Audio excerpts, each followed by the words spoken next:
Hey, welcome back to Manor Road Studio, home of the Alive podcast. I'm Dale, the amazing genius. And I got Dream right behind me. I got Hope right here in my hand. And as always, when you feel like quitting, remember why you started. I want to bring up something today that's quite interesting. And it's like things aren't always what they seem, people aren't always who they seem. Before you get any crazy ideas, I'm not thinking about this in a negative way like you may be. You may be thinking, boy, you got that right. Just when I thought so-and-so was a Christian, they did something crazy, and now I'm just wondering to myself. It's not what I'm talking about at all. When you meet a stranger that might have an appearance that you're uncomfortable with, you create a preconceived notion in your mind that this person is whatever you think they may be without knowing anything about their story. You see a homeless person, and some people's thoughts automatically go to drug addiction or alcoholic before you even know their story. A few weeks ago, Chris and I were in Las Vegas, and we had the amazing opportunity and blessing to serve homeless in a park in Henderson, Nevada, outside of Vegas. And I got to spend time talking to some of these people about their stories, how they got where they are in life, and it's truly heartbreaking. Of the four people that I was able to engage with, none were alcoholics, none were on drugs, all fell on hard times in life. And once you get in that position, there's very few ways out of it. And I know some people go, oh, but there's plenty of resources out there. There are lots of resources. There's lots of benevolence. There's lots of love. But when you're the person that's homeless, you don't know where to turn. You don't know the things that you know. But unfortunately for us, we create these images of our head of who these people are before we know their story. It's like I said the other day, when we were born, we fell into our parents' story. We have no idea what their life was like up until then, other than what we've been told or what we've heard. Same with us. When we walk into someone's life, we're walking into their story. The problem is we might be falling into a chapter that's less than desirable. But we take that chapter and we create in our minds the whole story, when nothing may be further from the truth. There's so many implications for that in life. So often, we fail to give someone a chance because we've heard something about them that we chose to believe before we understood or was able to find out the facts. People love great gossip. People love rumors. You may say that you don't, but trust me, you do. If somebody that you know or you're close to, they tell you something about such and such, you take it to the heart. And we love to share the stories before we're even able to validate them. We can't wait to meet someone and go, man, did you hear what so-and-so said about such and such? And you don't realize the harm that you're doing to someone else and the harm that might be being done to you. You might be the recipient of false information and not even realize it yet. You might be giving out false information under the illusion that you're sharing the truth. It's interesting, isn't it? And see, I mentioned the other day, and I got feedback about it, that I struggled with my Christian belief through the years. And I think if most people were authentically honest, they would say they struggle too. But I think that's normal. Someone asked me, what caused you to struggle with your belief? My reply, the Bible. They're like, well, what made you rediscover your belief? People. There's a lot to that story. And so you may be creating in your mind what you think the story might be before you've even heard it. There are things in the Bible that I wholeheartedly disagree with, especially the Old Testament, and that's not something we'll go into here. But one thing I never question is the love humanity has for mankind when given the opportunity to express it. Pretty powerful, isn't it? We should be looking for more ways to share love than we're looking for ways to tear it down. We need to build bridges, not fences. One is just as easy as the other. But here's the cool thing. Love perpetuates more love. Hate just increases the hatred, usually amongst a group of individuals. And it festers and festers and festers. But someday, it'll burn out. Love doesn't burn out. The flame may become an ember. But all it takes is a spark for that ember to become a flame again. So I don't know where you are in your journey. Your faith journey, your spiritual journey, your biblical journey, struggling with belief, you're back to a believer.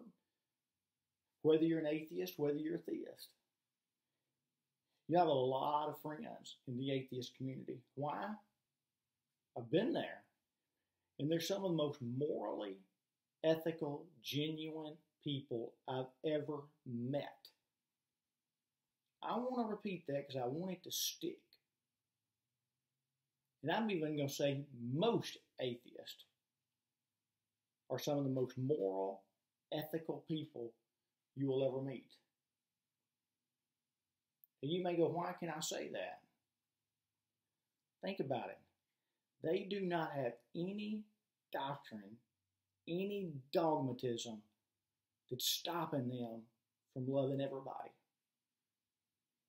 You know, Christians like to throw this out there. Hate the sin, love the sinner. That sounds good. It's just not true. Because once again, we fell into a chapter or a page in the story of life, and we've assumed that that's the whole book. Guess what? It's not. Because things are not always what they seem like they are. And I hope that this is resonating with you. It's giving you something to think about. It means a lot to me because people have heard me talk about my lack of belief in faith. Faith is probably the right term. It's really a lack of belief in organized religion.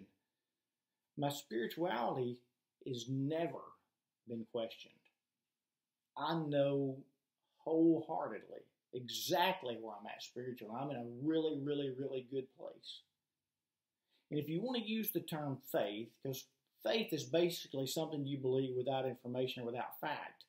And yes, I'm one of those people that, extraordinary claims should require extraordinary proof.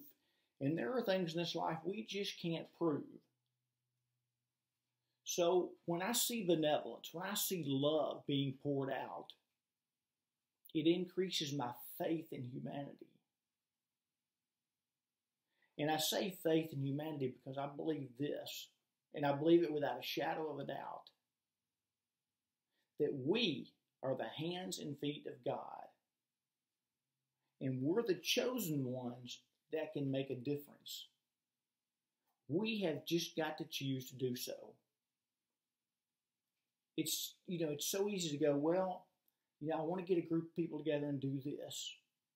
Just do it. Just do it. If you see a need, meet it. If you see an injustice, speak it. Make sure you've got all the facts and make sure you're right. When I went last Friday with Chris to the men's graduation of a jail ministry program, I got to listen to 13 of these gentlemen share their stories of what the program meant to them. It was amazing.